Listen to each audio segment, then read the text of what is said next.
मेरा नाम एड्रियन रॉयर है, कोड नाम रेत। मैं दुनिया के टॉप हत्यारों की सूची में सबसे ऊपर हुआ करता था। एक ऐसा नाम जिसे किसी दूसरे कातिल ने चुनौती देने की हिम्मत नहीं की।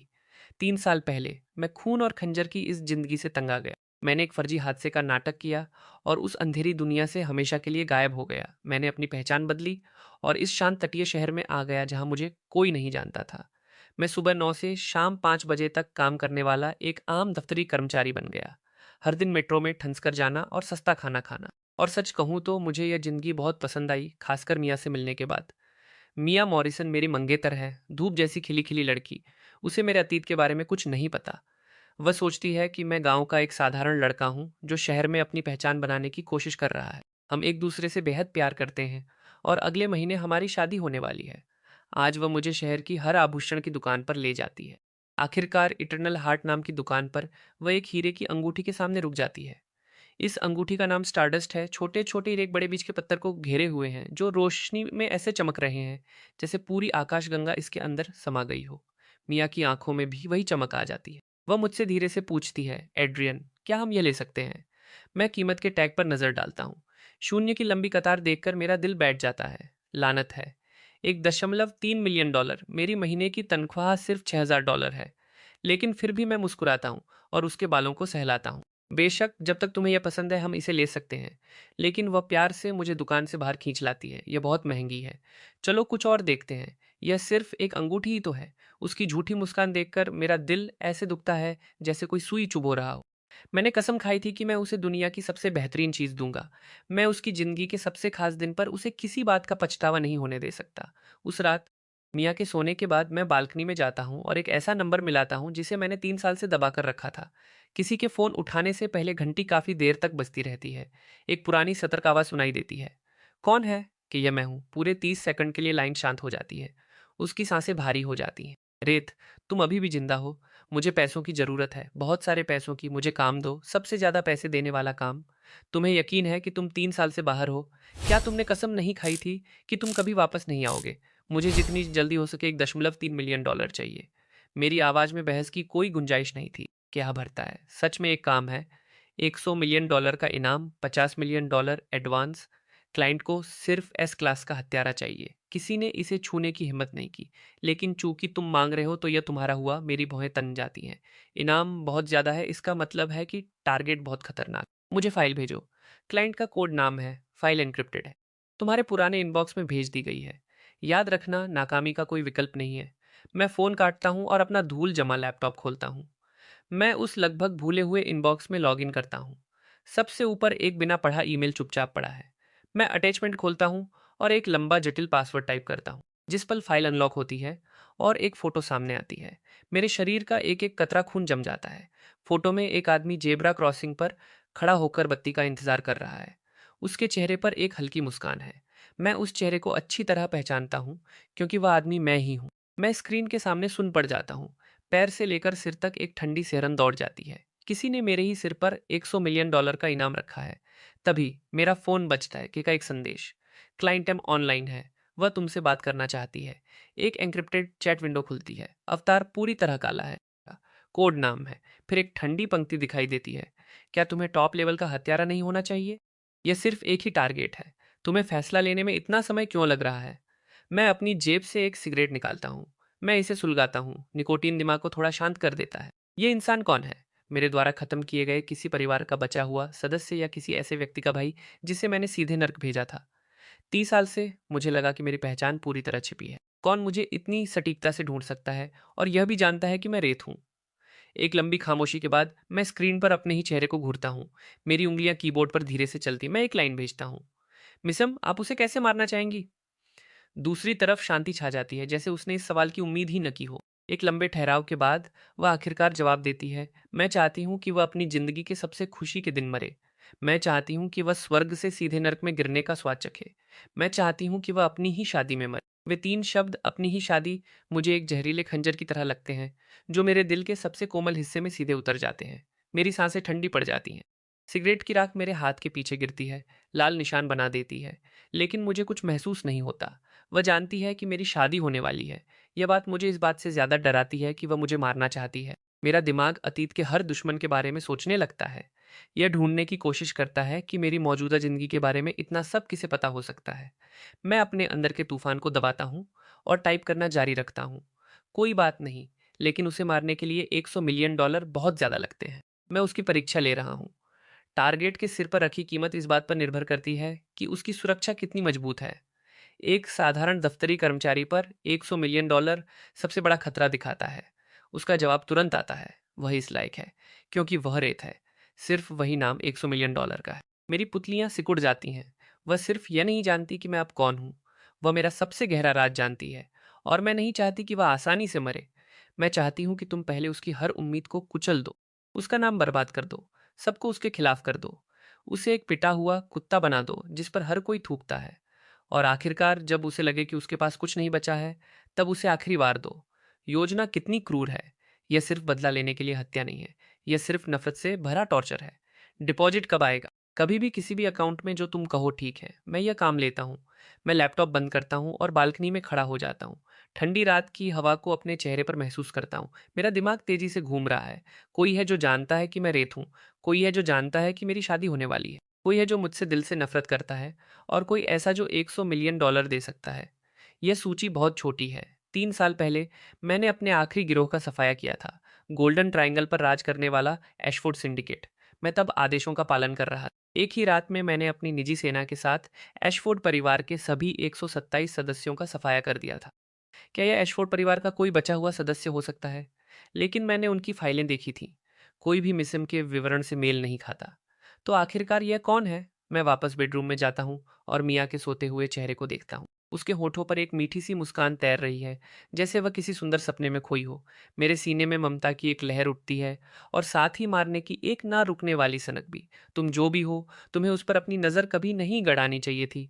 तुम मुझे अकेला सब कुछ खोया हुआ देखना चाहती हो, तो चलो खेलते हैं। अगली सुबह मैं किसी भी आम दिन की तरह उठता हूँ और मियाँ के लिए नाश्ता बनाता हूँ।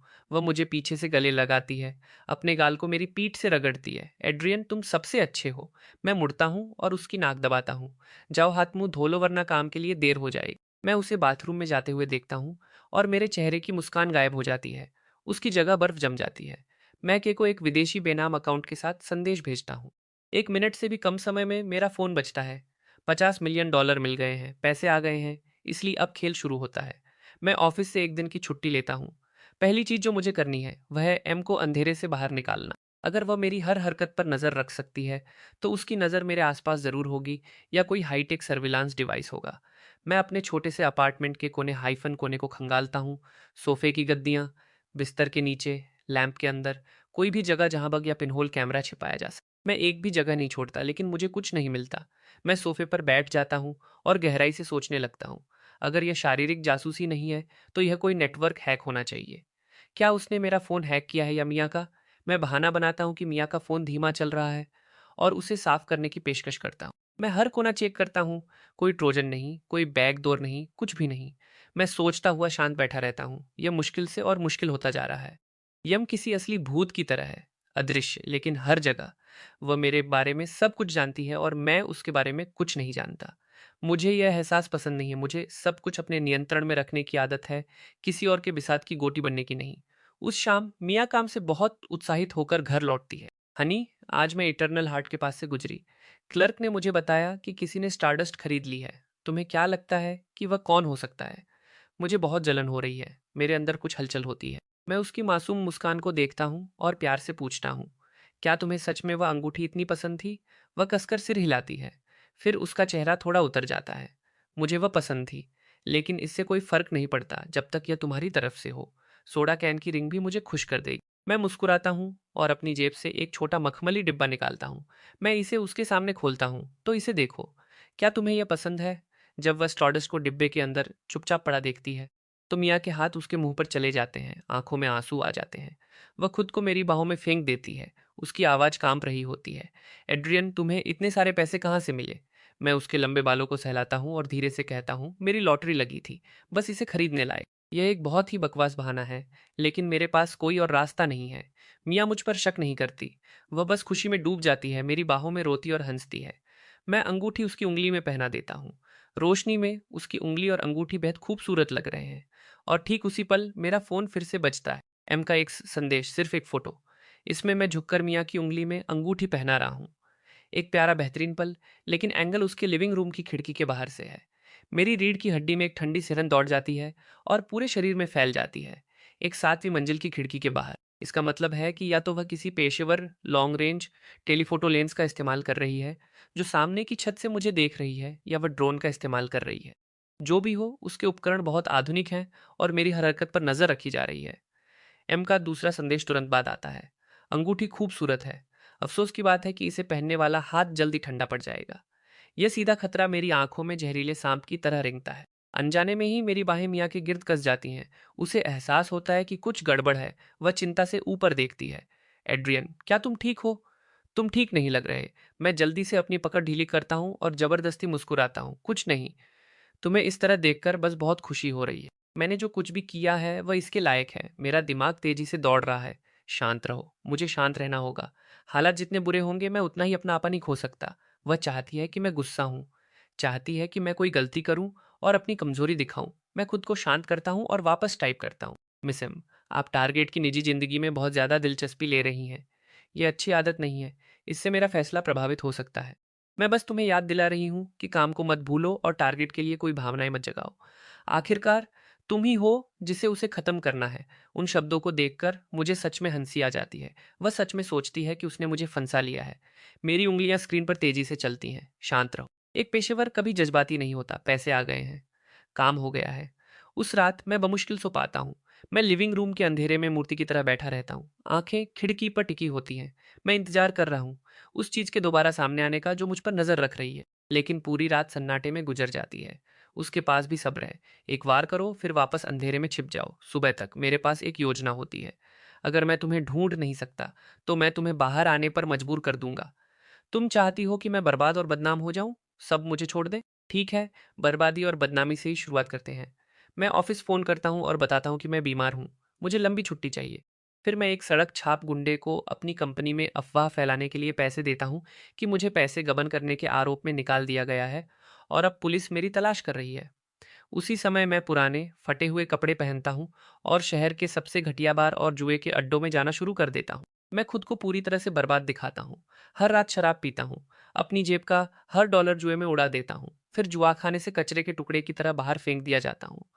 यह सब एम के लिए एक नाटक है। मैं जानता हूँ कि वह किसी छिपे हुए कोने से शो का मजा ले रही है। सचमुच 3 दिनों से भी कम समय में एम का संदेश आता है। बढ़िया।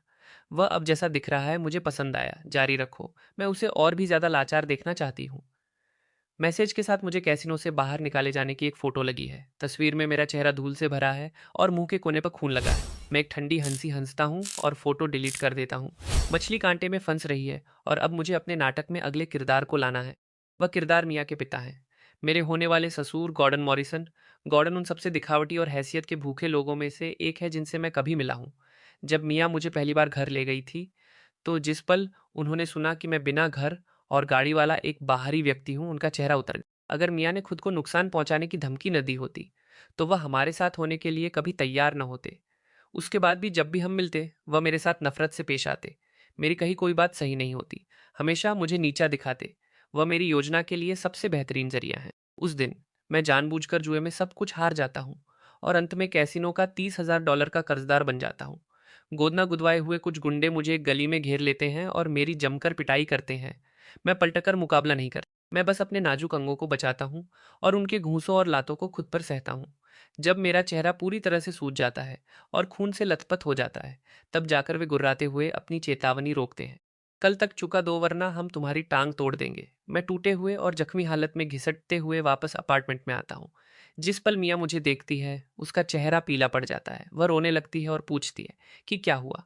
मैं उसे अपनी बनाई हुई कहानी सुनाता हूँ। मुझे कंपनी से निकाल दिया गया, उदासी में जुआ खेलने लगा, मेरी सारी बचत खत्म हो गई और अब मैं कर्जदाताओं का कर्जदार हूँ। मियाँ का चेहरा सफेद पड़ जाता है। वह मुझे गले लगाकर रोती है। कोई बात नहीं एड्रियन, सच में सब ठीक है। हम पैसे वापस कमा सकते हैं। हम कोई दूसरी नौकरी ढूंढ सकते हैं।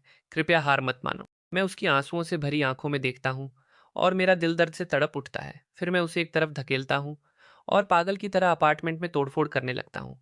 पैसे, पैसे कहाँ हैं? मुझे पैसे चाहिए। आखिरकार मेरी नज़र उसकी उंगली में मौजूद स्टारडस्ट पर पड़ती है। मैं भूखे भेड़िए की तरह उस पर झपटता हूँ, उसका हाथ पकड़ता हूँ, अंगूठी निकालने की कोशिश करता हूँ। मिया डर के मारे चीखती है। एड्रियन, तुम क्या कर रहे हो? मेरी आंखें लाल हैं, मेरी आवाज़ खौफनाक। ये मुझे दो, मैं इसे गिरवी रखूंगा, इससे कुछ नकद मिल जाएगा। नहीं, तुमने ये मुझे दी थी, मैं इसे नहीं दूंगी। तुम्हारे पास कोई रास्ता नहीं है। मैं और कसकर खींचता हूँ और अंगूठी उसकी चमड़ी को छील देती है, जिससे खून की लकीर बन जाती है। जैसे ही मैं अंगूठी निकालने वाला होता हूँ, दरवाजा एक लात के साथ खुलता है। गॉर्डन कई रिश्तेदारों के साथ अंदर आते हैं। जिस पल वह यह मंजर देखते हैं, वह गुस्से से कांपने लगते हैं। वह मेरी तरफ उंगली उठाते हैं और चिल्लाते हैं, तुम जानवर, तुम कचरा। मैं हमेशा से जानता था कि तुम कचरे के सिवा कुछ नहीं हो। उनके पीछे एक अदृश्य लेंस इस हर पल को सच्चाई से रिकॉर्ड कर रहा है। मैं जानता हूं कि एम खुशी से यह शो देख रही है। गॉर्डन आगे बढ़ते हैं और मेरे चेहरे पर एक जोरदार थप्पड़ मारते हैं।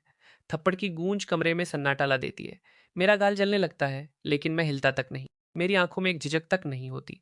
मैं बस उन्हें ठंडी नजरों से घूरता हूँ। गॉर्डन गुस्से में लाल पीले हो रहे हैं, मेरी तरफ उंगली उठाकर। तुम बेकार इंसान, कंगाल इंसान। मुझे मिया को तुम्हारे साथ कभी नहीं जाने देना चाहिए था। तुमने हमारा खाना खाया, हमारे पैसों पर रहे, और अब तुम्हारी हिम्मत मेरी बेटी की चीजें छीनने की हुई। क्या तुम इंसान भी हो? मिया रोती हुई आगे आती है और मेरे सामने खड़ी हो जाती है। पापा, रुक जाइए। इसमें एड्रियन की गलती नहीं है, यह मेरी गलती है। गॉर्डन मिया को एक तरफ धकेलते हैं और एक जवान मजबूत रिश्तेदार तुरंत उसे पकड़ लेता है और पीछे रोके रखता है।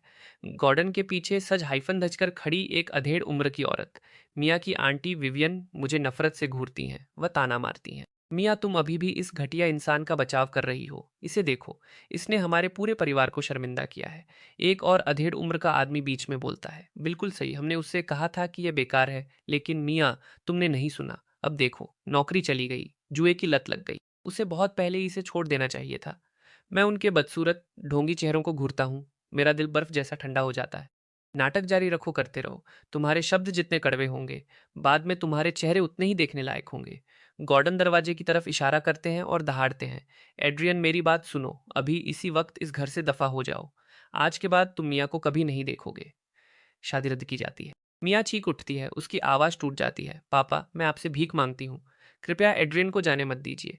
मैं धीरे धीरे अपने पैरों पर खड़ा होता हूँ, अपने मुंह के कोने से खून पहुँचता हूँ और अपने चेहरे पर एक अजीब सी मुस्कान आने देता हूँ। गॉर्डन, क्या आपको यकीन है कि आप चाहते हैं कि मैं चला जाऊं? मेरी आवाज़ धीमी है, लेकिन बर्फ की तरह नुकीली। कमरे का तापमान कई डिग्री गिर जाता है। मेरी आंखों में कुछ ऐसा है जिससे गॉर्डन का सीना दहल जाता है, लेकिन वह तुरंत अपमानजनक गुस्से में जल उठते हैं। तुम नीच इंसान, तुम्हारी हिम्मत मुझे नाम से बुलाने की हुई? तुम्हारी हिम्मत कैसे हुई? बाहर निकलो, वरना मैं पुलिस को बुलाता हूँ। मैं सिर हिलाता हूँ और धीरे धीरे कमरे में मौजूद हर चेहरे को देखता हूँ। हर घमंडी चिड़चिड़ा चेहरा मेरी यादों में बस जाता है। मुझे उम्मीद है कि आप में से किसी को भी इसका पछतावा नहीं होगा। फिर पीछे मुड़े बिना मैं उस घर से बाहर निकल जाता हूँ जहाँ मैं 2 साल तक रहा था। मेरे पीछे मुझे मियाँ की बेबस सिसकियाँ और गॉर्डन की जीत भरी चीख सुनाई देती है, दफा हो जाओ और कभी वापस मत आना। मैं सड़क पर चलता हूँ। रात की हवा मेरे चेहरे के खून को सुखा देती है। मेरी जेब में मेरा फोन बजता है। यम है, शानदार नाटक। तुम्हें कुत्ते की तरह बाहर फेंके जाते देखकर मुझे बहुत खुशी हुई। अगला कदम, मैं तुम्हें मरा हुआ देखना चाहती हूँ। कल दोपहर पश्चिम दिशा की तरफ वाली लावारिस इमारत में आओ, अकेले आना। मैं तुम्हें बताऊंगी कि खुद को कैसे मारना है। मैं एक शब्द में जवाब देता हूँ, ठीक है। अगले दिन मैं किसी से संपर्क नहीं करता। मैं समुद्र तट पर जाता हूँ और सूरज उगते देखता हूँ। 3 साल की शांत जिंदगी एक सपने की तरह। अब सपना खत्म हो गया है, रेत वापस आ गया है। सुबह के 11:30 बजे मैं पश्चिम दिशा की लावारिस इमारत के लिए एक टैक्स लेता हूँ। जगह पूरी तरह से सुनसान है। अधूरी बनी कंक्रीट की दीवारें और हर जगह उगी जंगली घास के अलावा कुछ नहीं। मैं सबसे ऊंची इमारत में जाता हूँ और एक एक करके सीढ़ियां चढ़ता हूँ। छत तक पहुँचता हूँ। छत खाली है, बीच में सिर्फ एक लैपटॉप रखा है। मैं पास जाता हूँ और उसे खोलता हूँ। स्क्रीन जल उठती है। एक एन्क्रिप्टेड चैट विंडो अपने आप खुल जाती है। अभी नीचे कूदो, मैं हंसता हूँ। तो यह है तुम्हारा $100 मिलियन का सौदा, मुझे इमारत से कूदा दो। तुम्हारे पास कोई रास्ता नहीं है। क्या तुम्हें सच में लगा था कि तुम आज यहाँ से जिंदा बाहर निकल सकते हो? मैंने इस पूरी इमारत के चारों ओर एक जाल बिछाया है जहाँ से निकलने का कोई रास्ता नहीं है। मेरा एक इशारा और तुम गोलियों से भून दिए जाओगे। मैं अपने आसपास का मुआयना करता हूँ। मेरी नज़र कुछ मामूली कोनों पर बस एक पल के लिए ठहरती है। 5 स्नाइपर पोजीशन, 3 हमलावर टीमें। लगता है तुमने सच में पूरी ताकत लगा दी। मेरा लहजा उतना ही सपाट है जैसे मैं मौसम पर टिप्पणी कर रहा हूँ। दूसरी तरफ एम साफ तौर पर हैरान है। उसने कभी उम्मीद नहीं की थी कि मैं उसकी तैयारी को इतनी सटीकता से ढूंढ लूंगा। तुम्हें कैसे पता? मैं एक ठंडी हंसी हंसता हूँ। तुम्हारी नज़र में मैं टारगेट हूँ, लेकिन मेरी नज़र में तुम शिकार हो। मेरे बोलते ही दूर से गोलियों की दबी हुई आवाज़ें गूंजती हैं, जिसके बाद दर्दनाक चीखें सुनाई देती हैं। तुमने क्या किया? ज़्यादा कुछ नहीं।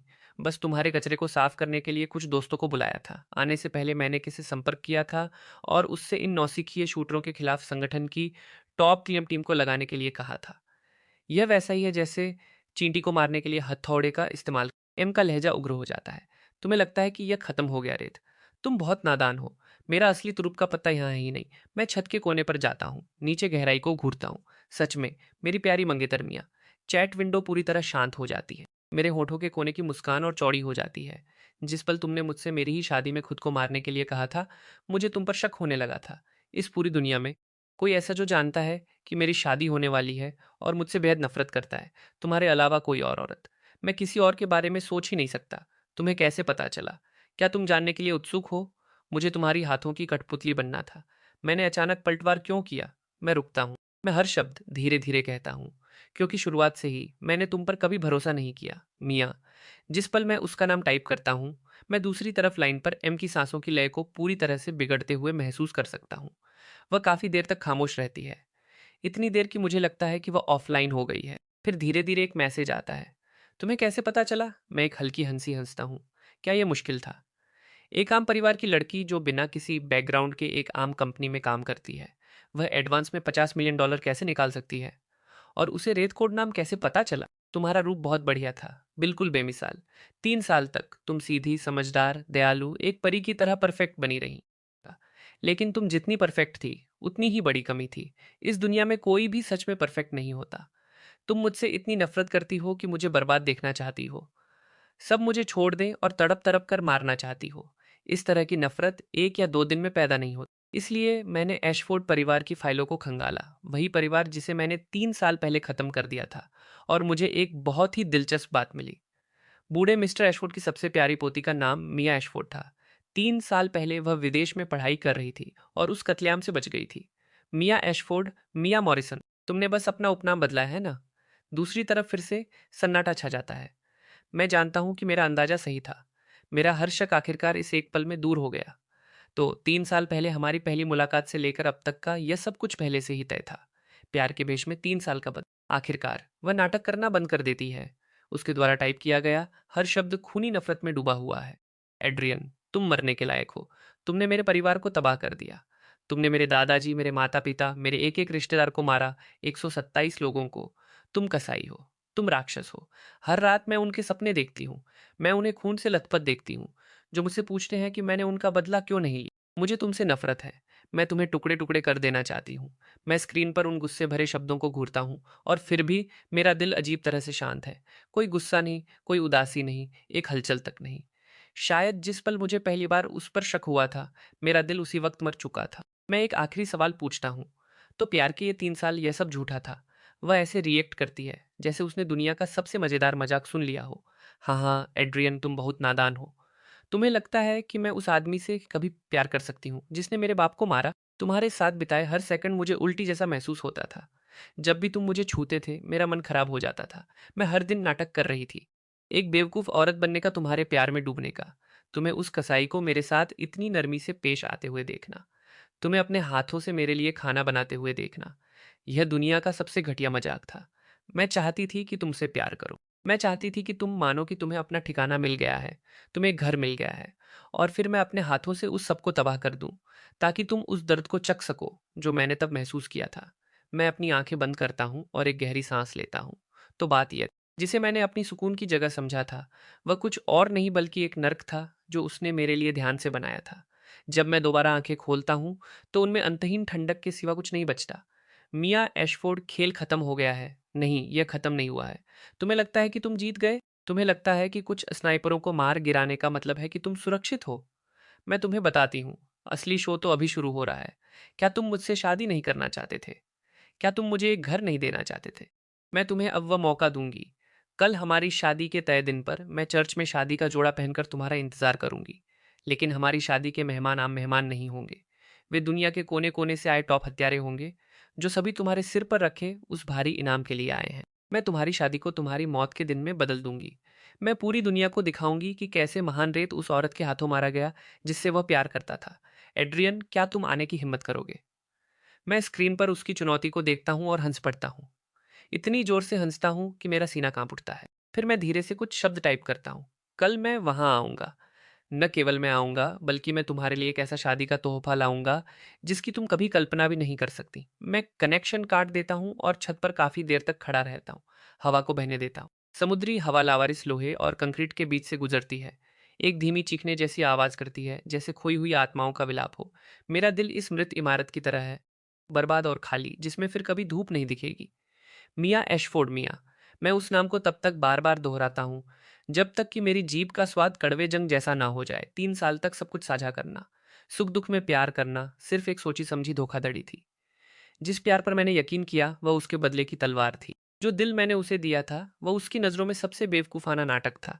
ठीक है, बहुत बढ़िया। अगर तुम खेलना चाहती हो तो मैं तुम्हारे साथ अंत तक खेलूंगा। मैं अपना फ़ोन निकालता हूँ और के को फ़ोन करता हूँ। उस समय के एसफोर्ड सिंडिकेट विदेशी संपत्तियों और पिछले 3 वर्षों में मियाँ एसफोर्ड द्वारा छोड़े गए हर पैसे के लेन देन को ट्रैक करने में मेरी मदद करो। साथ ही मुझे ग्लोबल असेसिन लीडरबोर्ड के टॉप 10 फाइलों को भेजो। सब कुछ बारीकी से, उनकी आदतें, कमजोरियां, हाल की गतिविधियां के कारण नहीं पूछता। वह बस धीमी आवाज में जवाब देता है, तुम्हारे पास यह 3 शून्य मिनट में होगा। 30 मिनट बाद मेरे इनबॉक्स में 2 एन्क्रिप्टेड फाइलें आती हैं। पहली एशफोर्ड सिंडिकेट की संपत्ति रिपोर्ट है। जब एशफोर्ड तबाह हुए तो उनकी ज्यादातर संपत्तियां जब्त कर ली गईं या बांट दी गईं। लेकिन फिर भी एक गुप्त फंड था, $1 बिलियन, जिसे ट्रस्टों और विदेशी कंपनियों के जरिए मियाँ एशफोर्ड के नाम पर ट्रांसफर कर दिया गया था। इसी तरह वह 100 मिलियन के इनाम का खर्च उठा सकती थी। दूसरी file top 10 global assassin leader board की है। Phantom, blood hound, black window, code नाम जो जाने पहचाने भी हैं और अनजान भी। उनमें से हर एक महंगा, उनमें से हर एक बेरम। मियाँ एशफोर्ड, सिर्फ मुझे मारने के लिए तुमने सच में कोई कसर नहीं छोड़ी। मैं लिस्ट को देखता हूँ, मेरे होठों के कोने पर एक ठंडी मुस्कान आ जाती है। मैं भी कभी उनमें से एक हुआ करता था। असल में मैं सबसे ऊपर था और अब ये पुराने साथी मेरी जान लेने आए हैं। इससे बड़ा मजाक कुछ नहीं हो सकता। मैं पूरी दोपहर उन सभी 10 लोगों की एक एक फाइल का बारीकी से अध्ययन करने में बिताता हूँ। फिर अज्ञात खातों का इस्तेमाल करके मैं उनमें से 9 को एक एक ईमेल भेजता हूँ। संदेश साधारण है, काम रद्द, नया टारगेट, मियाँ एशफोर्ड, इनाम दोगुना। जहाँ तक आखिरी वाले फैंटम की बात है जो नंबर 1 पर है, मैंने उसे एक अलग संदेश भेजा। एक पुराना दोस्त रेत पूर्व दिशा के चर्च में तुम्हारा इंतजार कर रहा है। आ जाओ, बातें करते हैं। अगले दिन मैं जल्दी उठता हूँ। मैं दाढ़ी बनाता हूँ, बाल संवारता हूँ और शीशे के सामने खड़े होकर अपनी टाई को बार बार ठीक करता हूँ। शीशे में दिख रहे आदमी की आंखें शांत हैं, लेकिन वे गहराइयों से भरी हैं। उस जाने पहचाने चेहरे पर एड्रियन की नरमी का कोई निशान नहीं बचा है, बस रेत की ठंडक और आखिरी फैसला है। सुबह के 10 बजे मैं ठीक समय पर पूर्व दिशा के चर्च पहुंच जाता हूँ। कांच की बड़ी खिड़कियों के नीचे चर्च खाली है, बस खाली कुर्सियों की कतारें हैं। मैं लाल कालीन पर एक एक कदम बढ़ाकर चलता हूँ। कालीन के छोर पर मियाँ एशफोर्ड सफेद शादी के जोड़े में खड़ी है, उसकी पीठ मेरी तरफ। मेरे कदमों की आवाज सुनकर वह धीरे से मुड़ती है। उसका मेकअप बेमिसाल है। वह चीनी मिट्टी की गुड़िया की तरह खूबसूरत लग रही है, लेकिन उसकी आंखों में कोई नरमी नहीं बची है, सिर्फ हड्डियों में रची बसी नफरत और जीत की एक जटिल चमक। तुम सच में आने की हिम्मत कर गए। मैंने कहा था कि मैं आऊंगा। मैं सीधे उसके पास जाता हूँ और उससे नजरें मिलाता हूँ। हम बहुत पास खड़े हैं, इतने पास कि मुझके इत्र की हल्की खुशबू आ रही है, वही जो मैंने उसे हमारी पहली डेट पर दी थी। एड्रियन, क्या तुम जानते हो, मैं 3 साल से इस दिन का इंतजार कर रही। हर दिन मैंने सोचा कि तुम्हें कैसे मारूं, लेकिन तुम्हें सीधे मारना तुम्हारे लिए बहुत आसान होता। मैं चाहती थी कि तुम मुझसे प्यार करो, अपनी सुरक्षा पूरी तरह से छोड़ दो, और फिर जिस पल तुम सबसे खुश और जीत के एहसास में हो, उसी पल आखिरी वार दूं। आज तुम्हारे मरने का दिन है। वह हंसने लगती है, एक सन की हंसी। अपने आसपास देखो। वह अपनी बाहें फैलाती है, जैसे अपनी किसी बेहतरीन रचना को दिखा रही हो। इस चर्च में पूरी दुनिया के 10 टॉप हत्यारे छिपे हैं। उनमें से हर एक उस भारी इनाम को पाने के लिए तुम्हारा सिर चाहता है। आज तुम्हारे बाहर निकलने का कोई रास्ता नहीं है। मैं चुपचाप सुनता हूँ। मेरे चेहरे पर कोई भाव नहीं है। जब वह बोलना बंद करती है तो मैं आखिरकार बोलता हूँ, हो गया। फिर अब वह शादी का तोहफा देखने का समय है जो मैं तुम्हारे लिए लाया हूँ। शब्द मुंह से निकले ही थे कि चर्च का भारी दरवाजा बाहर से खुल जाता है। धूप अंदर आती है, दरवाजे पर खड़े इंसान को दिखाती है। वह लंबे कोट और काले चश्मे में एक आदमी है। उसके आसपास का माहौल किसी खींची हुई तलवार की तरह तेज और खतरनाक है। जिस पल मियाँ एशफोर्ड उसे देखती है उसकी पुतलियां सिकुड़ जाती हैं। फैंटम, तुम यहाँ क्यों हो? फैंटम उसे नजरअंदाज करता है। वह सीधे मेरे पास आता है और अपना चश्मा हटाता है, बाज जैसी तेज आंखों को दिखाता है। वह मेरे सामने थोड़ा झुकता है। बहुत समय बाद मिले मेरे राजा। मियाँ एशफोर्ड के चेहरे से रंग उड़ जाता है। वह अविश्वास से मुझे और फैंटम को घूरती है। उसका शरीर झटके से कांप रहा है। फैंटम, क्या तुम पागल हो गए हो?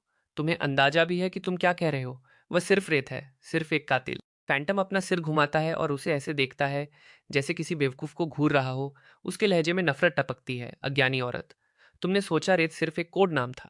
हमारी दुनिया में रेत नाम एकमात्र राजा का है। हर हत्यारा या तो उनका कर्जदार रहा है या उनकी ताकत से डरा है। वह नियम बनाते हैं और तुमने हमारे राजा पर इनाम रखने की हिम्मत की। मियाँ एशफोर्ड एक कदम पीछे हटती है। उसका पैर उसके अपने शादी के जोड़े में फंस जाता है। वह लगभग गिर पड़ती है। वह मुझे ऐसे घूरती है जैसे मुझसे पहली बार मिल रही हो। नहीं, यह नामुमकिन है, यह नहीं हो सकता। मैं उसके टूटे हुए खोखले चेहरे को देखता हूँ और मुझे जरा भी तरस नहीं आता। मियाँ एशफोर्ड, तुमने सोचा कि तुम मुझे जानती हो।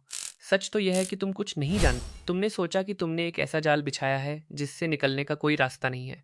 सच तो यह है कि मेरे लिए यह एक मजाक से बढ़कर कुछ नहीं था। मेरे बोलते ही चर्च की दूसरी मंजिल की खिड़की का कांच जोर से टूट जाता है। एक काली परछाई ऊपर से गिरती है और फर्श पर टकराती है। मुंह से खून बह रहा होता है जो साफ तौर पर बचने वाला नहीं है। फिर एक दो तीन, एक के बाद एक फुर्तीले हत्यारे चर्च के हर कोने से घसीटकर बाहर लाए जाते हैं। कमरे के बीच में कचरे की तरफ फेंक दिए जाते हैं। किसी के हाथ टूटे हैं, किसी के पैर, उनमें से हर एक बुरी हालत में है। ये वे हत्यारे हैं जिन्हें मियाँ एशफोर्ड ने बहुत सारे पैसे दिए थे।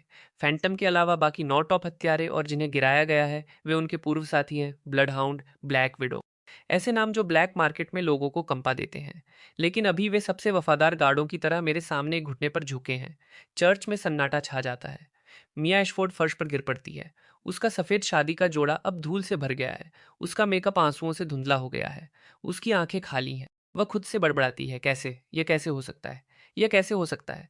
उसकी बनाई हुई हत्या की योजना सेकंडों में मेरे सामने बिखर जाती है। उसका बदला, जिस पर उसे इतना घमंड था, शुरू से अंत तक एक मजाक। मैं उसके पास जाता हूँ, उसे नीचे देखता हूँ और अपने कोट से एक कागज निकालकर उसके पैरों में फेंक देता हूँ। अब मेरी बारी है। यह पहला तोहफा है जो मैं तुम्हारे लिए लाया हूँ। मियाँ एशफोर्ड कांपते हाथों से कागज उठाती है। जिस पल वह टाइटल पढ़ती है उसकी पुतलियां फैल जाती हैं और उसके चेहरे का बचा खुचा रंग भी उड़ जाता है। यह संपत्ति फ्रीज करने का आदेश है। गैरकानूनी मनी लॉन्ड्रिंग के शक में एशफोर्ड सिंडिकेट से उसके नाम पर ट्रांसफर किए गए $1 बिलियन के गुप्त फंड को इंटरनेशनल फाइनेंशियल क्राइम्स डिवीजन द्वारा पूरी तरह से फ्रीज कर दिया गया है और इसकी शिकायत करने वाला व्यक्ति मैं था। मियाँ एशफोर्ड अपने हाथों में मौजूद कागज को घूरती है और एक चीख निकालती है। नहीं, यह मेरा पैसा नहीं हो सकता। मेरा पैसा, जल्दबाजी मत करो। एक दूसरा तोहफा भी है। मैं उंगलियां बजाता हूँ। चर्च के दरवाजे एक बार फिर खुलते हैं। इस बार वर्दीधारी पुलिस अधिकारियों का एक समूह अंदर आता है। उनका नेतृत्व एक गंभीर चेहरे वाले अधेड़ उम्र के अधिकारी डिटेक्टिव हैरिस कर रहे हैं। मिस मिया एशफोर्ड, आप पर सुपारी देकर हत्या करवाने और अवैध धन जुटाने का शक है। आपको औपचारिक रूप से गिरफ्तार किया जाता है। आप जो भी कहेंगी उसका इस्तेमाल अदालत में सबूत के तौर पर किया जा सकता है और किया जाएगा। एक ठंडी आवाज के साथ हथकड़ियां उसकी गोरी कलाइयों पर कस जाती हैं। मियाँ एशफोर्ड पूरी तरह टूट जाती है। वह पागल औरत की तरह छटपटाती है, चीखती है और कोसती है। एड्रियन, तुम शैतान हो। तुम बहुत दर्दनाक मौत मरोगे। भूत बनकर भी मैं तुम्हारा शिकार करूंगी। मैं देखता हूँ कि पुलिस उसे घसीट कर ले जा रही है। मैं उसके सुंदर शादी के जोड़े को फर्श पर गंदगी की लकीर बनाते हुए देखता हूँ। मेरी आंखों में भावनाओं की एक झलक तक नहीं आती। फैंटम धीरे से पूछता है, मेरे राजा, आप इसके साथ क्या करना चाहते हैं? मैं सपाट लहजे में कहता हूँ, कानून उसे सबसे सही सजा देगा। उसे मारना बहुत आसान होगा। मैं उसे जिंदा देखना चाहता हूँ। मैं चाहता हूँ कि वह अपनी बाकी जिंदगी जेल में सड़ते हुए, कभी न खत्म होने वाले पछतावे और निराशा के साथ जिए। मैं चाहता हूँ कि वह हर दिन नाकाम बदले के दर्द में जिए, जिसे कभी राहत न मिले। यही उस पर मेरा सबसे क्रूर बदला है। पुलिस मियाँ एशफोर्ड को अधमरे हत्यारों के साथ ले जाती है। चर्च में सिर्फ मैं और मेरे लोग बचते हैं। फैंटम और बाकी लोगों की सफाई खत्म करने के बाद वे मेरे पास वापस आते हैं। मेरे राजा, आपके अगले आदेश क्या हैं? मैं उस खाली चर्च को देखता हूँ, उस लाल कालीन को जिस पर मैं कभी पूरा नहीं चल पाया। मेरा दिल पूरी तरह खाली है। 3 साल का सपना टूट गया। एड्रियन नाम का साधारण आदमी मर चुका है। अब से मैं एक बार फिर अकेला रेत हूँ। मैं अपना हाथ हिलाता हूँ, तुम सब जा सकते हो। फैंटम हिचकिचाता है, मेरे राजा। मैं कुछ और नहीं कहता और चर्च से बाहर निकलने के लिए मुड़ जाता हूँ। धूप बहुत तेज है। मैं अनजाने में अपनी आंखें मिचमिचाता हूँ। अब मैं कहाँ जाऊँ? इस शहर में मेरे लिए कोई जगह नहीं जची है। जिस जगह को मैंने कभी अपना घर माना था, वहां मैं कभी वापस नहीं जा सकता। मैं बिना किसी मकसद के एक भटकी हुई आत्मा की तरह सड़कों पर घूमता हूँ। तभी मेरा फोन बजता है। गॉर्डन का फोन है। मैं उठाने के लिए स्वाइप करता हूँ, लेकिन एक शब्द भी नहीं बोलता। मिस्टर एड्रियन नहीं, मास्टर एड्रियन मैं हूँ, गॉर्डन मॉरिसन। मैं खामोश रहता हूँ, बस फोन को घूरता हूँ। मास्टर एड्रियन, यह सब एक गलत फहमी थी। मुझे अंदाजा नहीं था कि आप इतने बड़े इंसान हैं। मैं अंधा था। मैं पहचान नहीं पाया कि आप सच में कौन हैं। मैं तो इंसान भी नहीं हूँ। मैं आपसे भीख मांगता हूँ। कृपया रहम करें। कृपया मुझे माफ कर दें। मैं हंसता हूँ। हंसी में ताना भरा है। गॉर्डन, क्या आप भूल गए कि कैसे आपने मुझे सिर्फ 2 दिन पहले अपने घर से कुत्ते की तरह भगा दिया था? क्या आप भूल गए कि कैसे आपने मेरे चेहरे पर उंगली उठाकर मुझे बेकार कहा था? मुझे जानवर कहा था? मैं फोन काट देता हूँ और के को मैसेज भेजता हूँ। Gordon Morrison, Morrison construction materials को कंगाल कर दो। 10 मिनट से भी कम समय में मेरे फोन पर जवाब आता है, काम हो गया। गॉर्डन से निपटने के बाद मुझे कोई खुशी महसूस नहीं होती। मेरे सीने का खालीपन और बढ़ जाता है। मैं उस छोटे किराए के अपार्टमेंट में वापस जाता हूँ जहाँ मैं और मियाँ 3 साल तक रहे थे। उसकी निशानियाँ अभी भी हर जगह हैं। ड्रेसिंग टेबल पर उसका मेकअप, अलमारी में उसके कपड़े, एक साथ खरीदे गए हमारे। हर एक चीज़ मेरे दिल में सुई की तरह चुभ रही है। मैं दिन से रात तक सोफे पर बैठकर पिछले 3 सालों के हर छोटे पल को याद करता रहता हूँ। जिस तरह वह मेरे लिए खाना बनाती थी, जिस तरह वह मूवी देखने के लिए मेरी बाहों में दुबक जाती थी, जिस तरह वह छुपाकर मेरे जन्मदिन के लिए सरप्राइज तैयार करती थी। वे प्यारी यादें अब सबसे नुकीली तलवारें बन गई हैं, जो मेरे दिल को टुकड़ों में काट रही हैं। मैं खड़ा होता हूँ और बेडरूम में जाता हूँ। मैं साइड टेबल की दराज खोलता हूँ। कोने में एक छोटा मखमली डिब्बा रखा है। अंदर वह चांदी की अंगूठी है जो मैंने अपनी पहली तनख्वाह से उसके लिए खरीदी थी। यह बहुत महंगी नहीं थी, लेकिन मेरे पास जो कुछ था यही था। जब उसे यह मिली तो वह बच्चों की तरह रोई थी, यह कहते हुए कि यह उसका अब तक का सबसे बेहतरीन तोहफा। मैं डिब्बा उठाता हूँ, बालकनी में जाता हूँ और बिना किसी झिझक के उसे नीचे फेंक देता हूँ। सब कुछ यहीं खत्म होने दो। मैं प्लेन का टिकट बुक करता हूँ। मैं इस जगह को हमेशा के लिए छोड़ना चाहता हूँ। लेकिन तभी एक अनजान नंबर से फोन आता है। मैं लगभग फोन काटने ही वाला होता हूँ, लेकिन किसी तरह उठा लेता हूँ। दूसरी तरफ एक औरत की आवाज़ है जो आंसुओं से भरी है, लेकिन अनजान है। क्या यह एड्रियन है? मैं लिली हूँ, मिया की कॉलेज की दोस्त। सब कुछ होने से पहले मिया ने मेरे पास एक खत छोड़ा था। मुझसे कहा था कि इसे तुम तक व्यक्तिगत रूप से पहुंचा दूं। उसने कहा था अगर तुम अभी भी उससे मिलने के लिए तैयार हो तो उस जगह जाओ जहां तुम दोनों पहली बार मिले थे और वहां उसका इंतजार करो। वह जगह जहां हम पहली बार मिले थे। मेरी भौहें तन जाती हैं। मेरे दिमाग में एक तस्वीर कौंती है। 3 साल पहले जब मैं बारिश की एक शाम को इस शहर में आया था, मैं वार्म लाइट नाम की किताबों की दुकान में गया था। मैं पूरी तरह से भीगा हुआ था, बहुत बुरी हालत। वह मियाँ ही थी जिसने मुझे एक गर्म चाय का कप और एक साफ तौलिया दिया था। जिस तरह से वह मुस्कुराई थी, वह बारिश के बाद खिली धूप की तरह था। एक पल में उसने मेरी बेरंग दुनिया को रोशन कर दिया था। यह पहली बार था जब मैंने अपनों का एहसास महसूस किया था। मिस्टर एड्रियन, क्या आप अभी भी वहां हैं? लिली की आवाज़ मुझे यादों से बाहर खींच लाती है। मैं समझ गया। मैं फ़ोन काट देता हूँ और काफ़ी देर तक वहां खड़ा रहता हूँ। जाऊं या ना जाऊं, दिमाग मुझे बताता है कि यह मियाँ एशफोर्ड का बिछाया एक और जाल हो सकता है। वह पहले ही गिरफ्तार हो चुकी है, लेकिन कौन कह सकता है कि उसके पास कोई और चाल न हो। और फिर भी मेरे अंदर से एक आवाज़ चिल्लाती रहती है, जाओ। आखिरकार मैं जाने और उससे मिलने का फैसला करता हूँ, क्योंकि मैं जानना चाहता हूँ कि खत में क्या लिखा है। मैं जानना चाहता हूँ कि इस बहुत बड़े झूठ के अंत में वह मुझे क्या बताना चाहती है। उस रात मैं वार्म लाइट बुक स्टोर वापस जाता हूँ। दुकान बिल्कुल वैसी ही दिखती है। पीली रोशनी, किताबों और कॉफ़ी की खुशबू से भरी हवा। मैं खिड़की के पास एक सीट लेता हूँ और वही गर्म चाय ऑर्डर करता हूँ जो मैंने 3 साल पहले पी थी। मैं काफ़ी देर तक इंतज़ार करता हूँ, इतनी देर कि मुझे लगने लगता है कि मेरे साथ फिर से खेल खेला गया है। जैसे ही मैं निकलने वाला होता हूँ, जेल की वर्दी पहने एक औरत अंदर आती है, जिसे 2 जेल गार्ड लेकर आए हैं। यह मियाँ एशफोर्ड है। उसका सारा मेकअप उतर चुका है। उसका चेहरा पीला है, आंखें धुंधली। वह मेरे सामने बैठ जाती है। गार्ड थोड़ी दूरी पर खड़े होकर हमें ध्यान से देखते हैं। हम में से कोई कुछ नहीं बोलता। माहौल भारी और अजीब है। तुम आए, मुझे खत दो। वह अपनी जेब से एक मुड़ा हुआ लिफाफा निकालती है और मुझे देती है। मैं इसे ले लेता हूँ, लेकिन तुरंत नहीं खोलता। एड्रियन, मैं जानती हूँ कि अब ये सब कहने में बहुत देर हो चुकी है। मैं बस तुम्हें बताना चाहती हूँ कि कुछ बातें सच थीं। मैं तुमसे प्यार करती हूँ। जब वह वे 3 शब्द कहती है तो उसकी आंखें बहुत सच्ची होती हैं। यह मेरे अंदर कुछ हिला देता है। पहली बार जब मैंने तुम्हें इस बुक स्टोर में देखा था, तुम पूरी तरह भीगे हुए, लेकिन तुम्हारी आंखों में एक अकेलापन और एक टूटन थी जो इस दुनिया की नहीं लगती थी। उस पल मैं मानती हूँ कि मेरा दिल पिघल गया था। शुरुआत में मैं बदले के लिए तुम्हारे करीब आई थी। मैं चाहती थी कि तुम मुझसे प्यार करो ताकि मैं बाद में तुम्हें तबाह कर सकूं। लेकिन मैं हार गई। एक एक करके टेबल पर आंसू गिरने लगते हैं।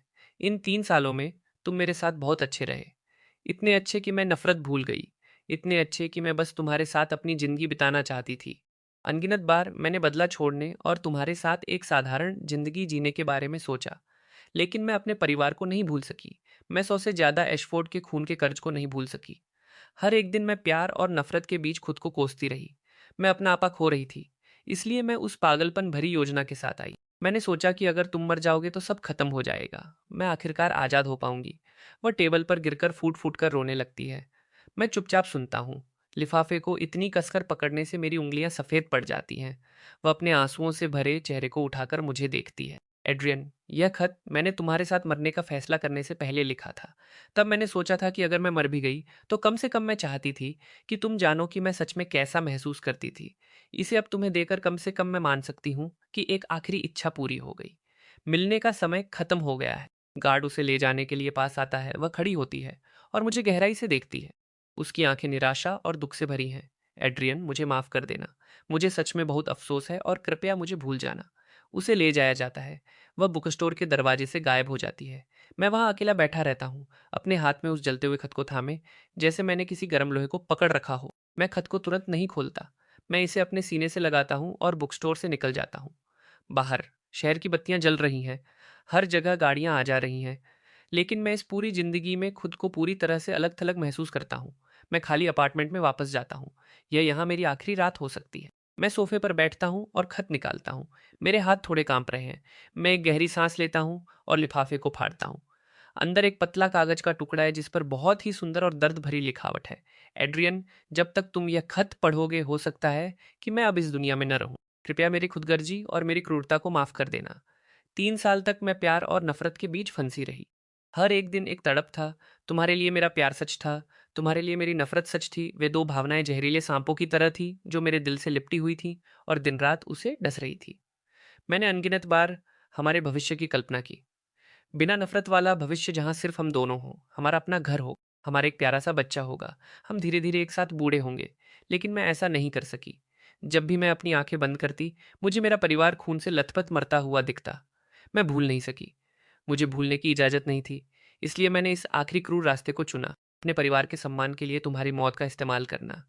इस नाउम्मीद प्यार को खत्म करने के लिए अपनी खुद की मौत का इस्तेमाल करना। मैं जानती हूँ कि मैं खुद गर्ज हूँ। मैंने भविष्य के लिए तुम्हारी हर उम्मीद को खत्म कर दिया।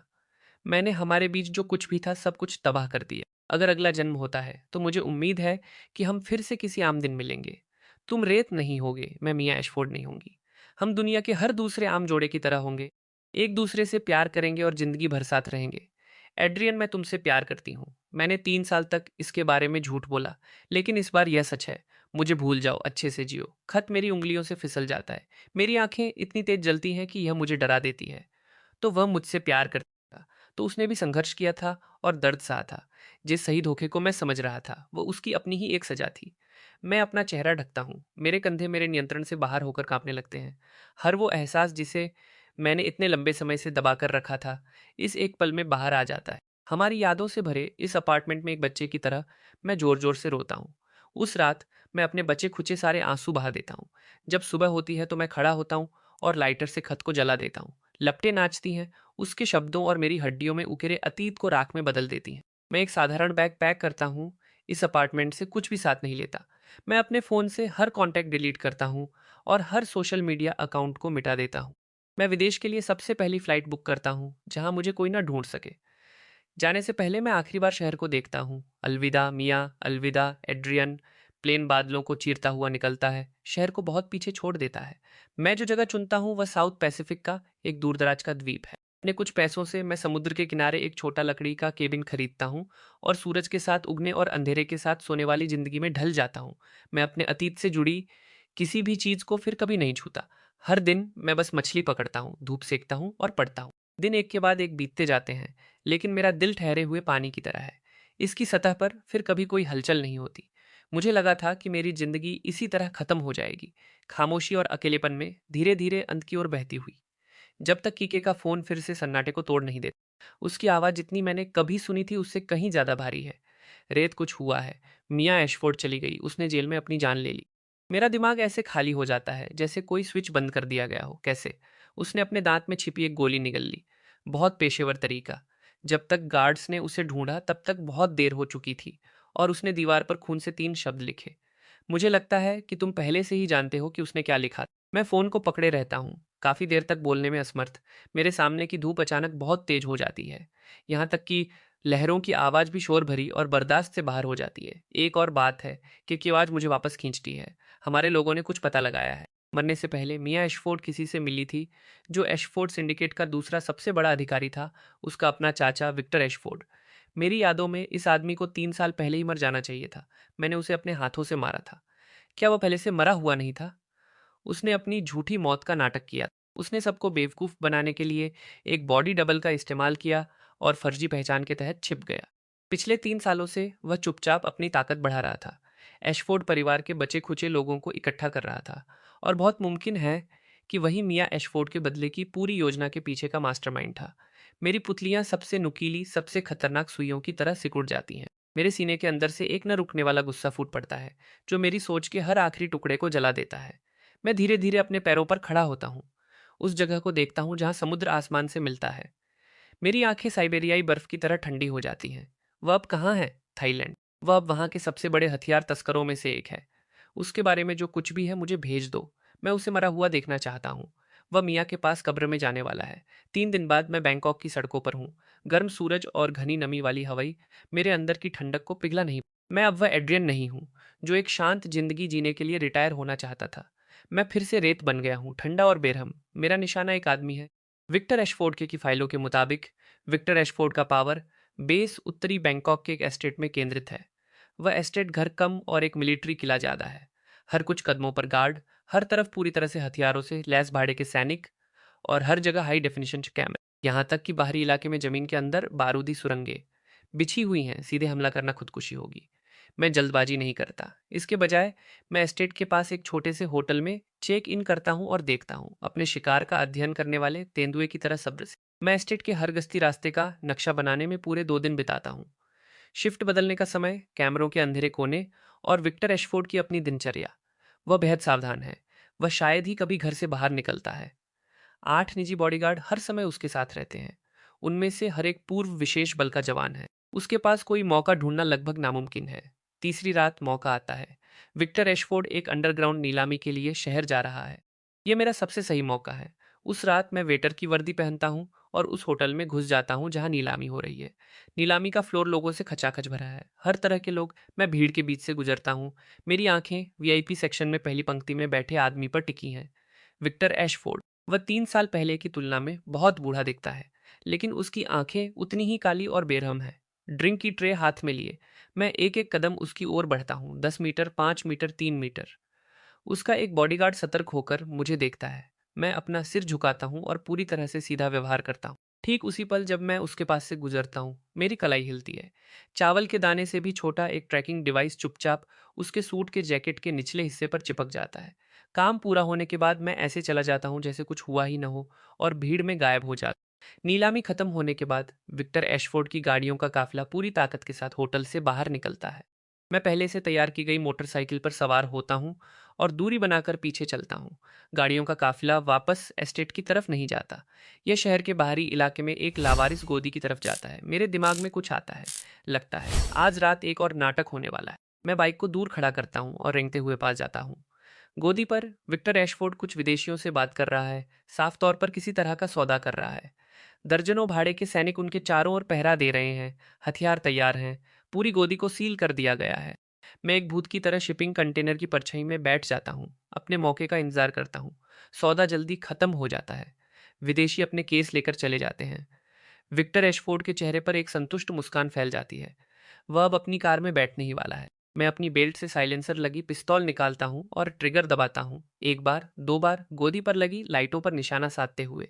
कुछ दबी हुई आवाजें और पूरी गोदी अंधेरे में डूब जाती है। कातिल, बॉस को बचाओ। एक पल में अफरा तफरी मच जाती है। भाड़े के सैनिक घबराहट में चिल्लाते हैं। अंधेरे में अंधाधुंध गोलियां चलाते हैं। विक्टर एशफोर्ड के बॉडीगार्ड तुरंत उसे घेर लेते हैं। उसे वापस कार की तरफ खींचने की कोशिश करते हैं और मैं इस अफरा तफरी का फायदा उठाकर उनके बीच से एक काली बिजली की तरह गुजरता हूं जो सीधे विक्टर एशफोर्ड की तरफ बढ़ती है। मैं कंटेनरों के बीच किसी भूत की तरह घूमता हूं। हर हरकत के बाद जमीन पर शरीर के गिरने की आवाज आती है। वे ट्रेंड सैनिक मेरे सामने कागज की तरह कमजोर हैं। उनकी गोलियां मेरी परछाई को भी नहीं छू सकती। वहां गोली चलाओ, आखिरकार कोई मुझे देख लेता है। गोलियों की एक दीवार मेरी तरफ बढ़ती है। मैं लुढ़कता हूं और फेंके गए टायरों के ढेर के पीछे छिप जाता हूं। गोलियां टायरों में धंस जाती हैं। मैं लड़ने के लिए नहीं रुकता। मेरा सिर्फ एक ही निशाना है। मैं टायरों के पीछे से झांकता हूँ।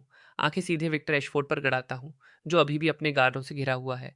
कार में चढ़ने ही वाला है। उसका चेहरा डर से बिगड़ा हुआ है। वह पूरी ताकत से कुछ चिल्ला रहा है। मैं अपनी बंदूक उठाता हूँ और उसके पास खड़े बॉडीगार्ड पर गोली चलाता हूँ। बॉडीगार्ड गिर जाता है। विक्टर एशफोर्ड डर के मारे चीखता है और घबराहट में कार में घुसने की कोशिश करता है। बाकी बचे गार्ड अपना आपा खो देते हैं, मेरी दिशा में अंधाधुंध गोलियां चलाते हैं, मुझे दबाने की कोशिश करते हैं। बंदूक की चमक का फायदा उठाकर मैं फिर से अपनी जगह बदलता हूँ। एक भूत की तरह उनके बगल में आ जाता हूँ। कुछ और गोलियां चलती हैं, कुछ और गार्ड गिर जाते हैं। पलक झपकते ही विक्टर एशफोर्ड के पास सिर्फ 2 गार्ड बचते हैं। वे अपनी पीठ कार के दरवाजे से सटा लेते हैं, उसे अपने पीछे छिपाते हैं। उनके चेहरे निराशा से भरे हैं। विक्टर एशफोर्ड कार के पीछे छिप जाता है, झूठी हिम्मत दिखाते हुए चिल्लाता है, बाहर आओ, बाहर आओ, गला साफ करता है यहाँ। जिसने भी तुम्हें भेजा है, मैं तुम्हें 2 गुना पैसा दूंगा, नहीं 10 गुना कीमत। बस मुझे जिंदा छोड़ दो। मैं धीरे धीरे अंधेरे से बाहर आता हूँ। जिस पल विक्टर एशफोर्ड मेरा चेहरा साफ देखता है, उसकी पुतलियां फैल जाती हैं। उसका चेहरा किसी भूत को देखने से भी ज्यादा खौफनाक हो जाता है। यह तुम हो, रेत। एड्रियन रोयर, क्या तुम्हें मरा हुआ नहीं होना चाहिए था? मैं एक एक कदम उसकी तरफ बढ़ता हूँ। मेरी आवाज सबसे गहरे नर्क जितनी ठंडी है। तुमने मुझे मारने के लिए मिया का इस्तेमाल किया। क्या तुमने कभी सोचा था कि यह दिन आएगा? विक्टर एशफोर्ड का चेहरा भयानक हो जाता है। वह बेवकूफ औरत, कोई भी काम करने में बेकार, लेकिन उसे बर्बाद करने में बहुत माहिर। मुझे उसे बहुत पहले ही मार देना चाहिए था। जैसे ही वे शब्द उसके मुंह से निकलते हैं, मेरे अंदर बची खुची तरस की आखिरी निशानी भी गायब हो जाती है। मैं अपनी बंदूक उठाता हूँ और सीधे उसकी दोनों आंखों के बीच निशाना साधता हूँ। तुम मरने के लायक हो, नहीं मुझे मत मारो। विक्टर एशफोर्ड पूरी तरह टूट जाता है। वह घुटनों के बल गिर पड़ता है। उसके चेहरे पर आंसू और गंदगी बह रही है। मास्टर एड्रियन, मैं गलत था। यह मेरी पूरी गलती थी। मुझे मिया का इस्तेमाल नहीं करना चाहिए था। कृपया मिया की खातिर मुझे छोड़ दीजिए। वह वही औरत थी जिससे आप सबसे ज्यादा प्यार करते थे। मैं हंसता हूँ। यह एक बहुत ही ठंडी हंसी है, तुम सही हो।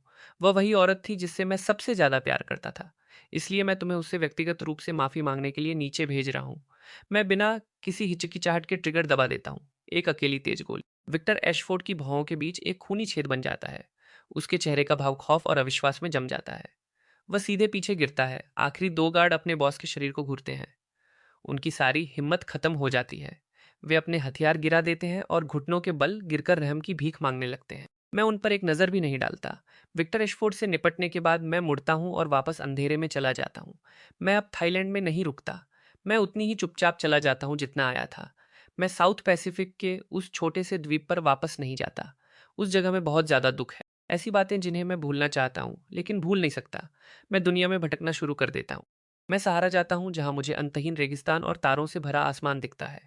मैं आइसलैंड जाता हूँ जहाँ मुझे शानदार और 10,000 साल पुराने ग्लेशियर दिखते हैं। मैं कई जगहों से गुजरता हूँ, कई नज़ारे देखता हूँ, लेकिन मेरा दिल अभी भी एक बंजर जमीन है। मैं सच में रेत बन गया हूँ, बिना किसी अतीत और बिना किसी भविष्य का एक भूत के समय समय पर मुझसे संपर्क करता है। पूछता है कि मैं कहाँ हूँ, मैं कैसा हूँ। मैं उसे कभी नहीं बताता कि मैं कहाँ हूँ। मैं बस 2 शब्दों में जवाब देता हूँ, अभी जिंदा हूँ। 1 साल बाद मैं पेरिस पहुंचता हूँ। बारिश की एक दोपहर में मैं नदी के किनारे एक आउटडोर कैफे में बैठकर लोगों को गुजरते हुए देखता हूँ। तभी एक जाना पहचाना इंसान नजर आता है, गॉर्डन मॉरिसन। जब मैंने उन्हें आखिरी बार देखा था, तब से वह 20 साल से भी ज्यादा बूढ़े लग रहे हैं। उनके बाल पूरी तरह से सफेद हो चुके हैं। उनकी पीठ झुक गई है। वह एक सस्ते सफाई कर्मचारी की वर्दी पहने हुए हैं, जमीन से गिरे हुए पत्तों को बहार रहे हैं। वह गॉर्डन मॉरिसन जो कभी खुद को सबसे ऊपर समझते थे, जो जिंदगी से ज्यादा पैसों से प्यार करते थे, इतने नीचे गिर गए हैं। मैं उन्हें चुपचाप देखता हूँ। वह कड़ी मेहनत करते हैं, हर एक पत्ते को कचरे के बैग में डालते हैं। हवा का एक झोंका आता है जिससे कुछ पत्ते बैग से बाहर निकल जाते, वहां भरते हैं, धीरे धीरे चलते हैं, झुकते हैं और एक एक करके उन्हें उठाते हैं। मैं उन्हें देखता हूँ। मुझे कुछ भी महसूस नहीं होता। जैसे ही मैं नजरें हटाने वाला होता हूँ, एक छोटी लड़की छाता लेकर उनके पास भागती हुई आती है। वह उन्हें एक टिफिन बॉक्स देती है और एक छोटा तौलिया निकालती है। ध्यान से उनके माथे से बारिश पहुंचती है। गॉर्डन मॉरिसन उसे देखते हैं और उनके झुर्रियों वाले चेहरे पर एक प्यारी सी मुस्कान फैल जाती है। यह एक ऐसी मुस्कान है जो मैंने उन पर पहले कभी नहीं देखी थी। दिल से निकली मुस्कान। लड़की उनसे फ्रेंच में बात करती है, शायद आराम करने के बजाय बारिश में काम करने के लिए उन्हें डांट रही है। वह एक शब्द भी नहीं समझते, लेकिन वह मुस्कुराते रहते हैं और सिर हिलाते रहते हैं। मैं यह मंजर देखता हूँ और अचानक मेरा सिर भारी होने लगता है। अगर मियाँ न मरी होती, अगर वह नफरत कभी न होती, तो सालों बाद क्या हम भी ऐसे ही होते? किसी अनजान सड़क पर एक दूसरे का सहारा बने हुए, एक साथ धीरे धीरे बूढ़े होते हुए। मैं अपनी आंखें हटाता हूँ, अपनी कॉफी का आखिरी घूंट पीता हूँ और खड़ा हो जाता हूँ। अभी मैंने कुछ ही कदम बढ़ाए थे कि मेरे पीछे से एक कांपती हुई पुरानी आवाज आती है। एड्रियन, क्या तुम हो? मेरे कदम ठिठक जाते हैं। मेरा शरीर सुन पड़ जाता है। मैं पीछे नहीं मुड़ता। मुझे अपने पीछे तेज अनियंत्रित कदमों की आवाज सुनाई देती है। गॉर्डन मॉरिसन आकर मेरा रास्ता रोक लेते हैं, हाँफते हुए। उनकी धुंधली आंखें मुझ पर टिकी हैं, जो उत्साह, डर और कुछ और ही एहसास से भरी हैं। एड्रियन, यह सच में तुम हो? मैं उन्हें ठंडी नजरों से देखता हूँ। आपने किसी गलत इंसान को पहचाना है। नहीं, मैं तुम्हें कभी गलत नहीं समझ सकता। वह मेरी बाँह पकड़ लेते हैं, ताकत के कारण उनके हाथ काँप रहे हैं। भले ही तुम राख बन जाओ, फिर भी मैं तुम्हें पहचान लूँगा। मैं अपनी भौहें सिकोड़ता हूँ और उन्हें दूर धकेलने की कोशिश करता हूँ। मास्टर एड्रियन, मैं आपसे भीख माँगता हूँ। कृपया मेरी बात सुन लीजिए। वह मेरे सामने घुटनों के बल गिर पड़ते हैं। पास से गुजरने वाले लोग घूरने लगते हैं। तुम क्या कर रहे हो? उठो, अगर आप मेरी बात नहीं सुनेंगे, तो मैं खड़ा नहीं हूँगा। उनके चेहरे पर आँसू बहने लगते हैं। वह मेरी टाँगों से लिपट जाते हैं और छोड़ने से मना कर देते हैं। मैं एक गहरी सांस लेता हूँ, अपने अंदर के गुस्से को दबाता हूँ। बोलो मास्टर एड्रियन, मैं जानता हूँ कि मैं गलत था। मेरी जिंदगी की सबसे बुरी चीज यह थी कि मैंने तुम्हें नीचा दिखाया, उस दिन तुम्हें अपने घर से निकाल। जैसे ही वह बोलते हैं, वह खुद को चेहरे पर एक जोरदार थप्पड़ मारते हैं। मैं कंगाल हो गया। मेरी पत्नी किसी और आदमी के साथ भाग गई। मैंने सब कुछ खो दिया। मैं इसी के लायक हूँ, मैं इसे स्वीकार करता हूँ। मैं बिना किसी सहारे के यहाँ तक आ गया, कहीं जाने की जगह नहीं। एक से ज्यादा बार मैं हार मानना चाहता था, लेकिन मैं ऐसा नहीं कर सका।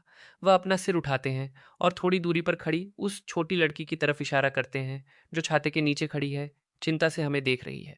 वह मेरी पोती है। वह वही बच्ची है जिसे मियाँ छोड़ गई थी।